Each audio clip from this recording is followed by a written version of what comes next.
Հա 27-ից բարձր, օրինակ այդ գումարի սահմաններում, ինչու՞ չէ, թող այդ գումարի սահմաններում պաշտպանության նախարարությունը կարողանա բանակի մեր զինվորականների աշխատավարձը բարձրացնել։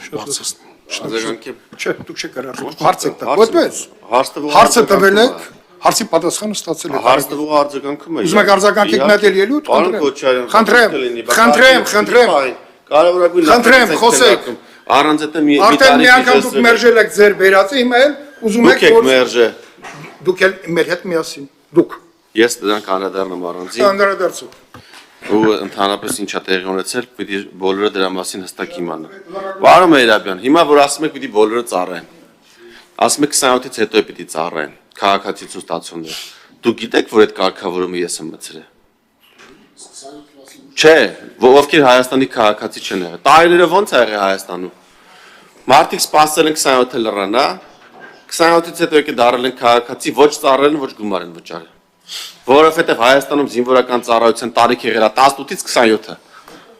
Այսինքն իմ կուրս ընկերները, ովքեր որ դրսից են եղել Հայաստանի քաղաքացի չեն եղել, սպասել են դառել են 27,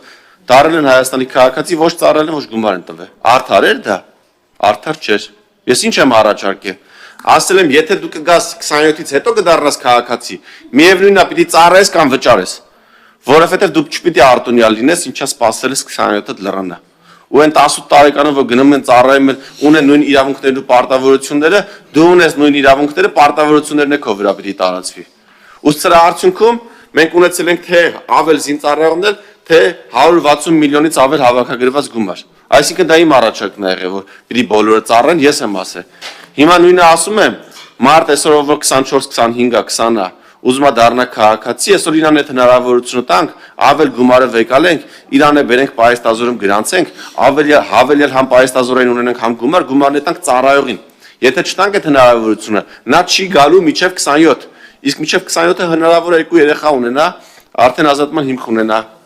կամ առողջական խնդիր ձեռք բերի։ Այսինքն, եթե այսօր մենք այդ հնարավորությունը չտանք, մենք ռեսուրս ենք կորցնում։ Հաշվի առնելով նաև ռուս-ուկրաինական հակամարտությունը, հազարավոր, եթե չասեմ տասնյակ հազարավոր հայրենակիցներ ունենք, ովքեր Ուկրաինայի կամ Ռուսաստանի Դաշնության քաղաքացիներ են, ուզում են գանց թե դառնան քաղաքացի, չեն գալիս, որովհետև ծառայության պարտադիր պայման կա։ Եթե մենք այս պատոհանը բացում ենք, հնարավոր է 1000-ից ավել քաղաքացիներ կան դառնան քաղաքացի, այդ գումարը տանք այսօրվա ծառայող այդ ռայոնի տղեկին, ովքեր բանակի 90%-ն են կազմում։ Ու իրաց սոցիալական բեռը մեղմ ենք, որ երեխան այսօր բանակից զորացրվում է, ծնողները ոչ թե գնան 20,000 դրամ պարտքով փող վեկալեն, որ իրանց երեխուն դիմավորեն, այլ այդ երեխան իմանա, որ երեխա չի արդեն հասուն տղայա կյանք մտնելուց ինքը միլիոն ու կես, 2 միլիոն, 3 միլիոն գումար է ունենալու, գնալու է ոչ թե բանվորություն անի զորացրվելու հաջորդ օրվանից, այլ կարողանալու է գնա կրթություն ստանա ու իր կյանքը ճիշտ կազմակերպի, որովհետև ինքը իր հայրենիքի համար տվել է իր ամենաթանկը, վտանգել է իր կյանքը ու ժամանակ է տվել։ Սիրելի ավարտեցիք, հա։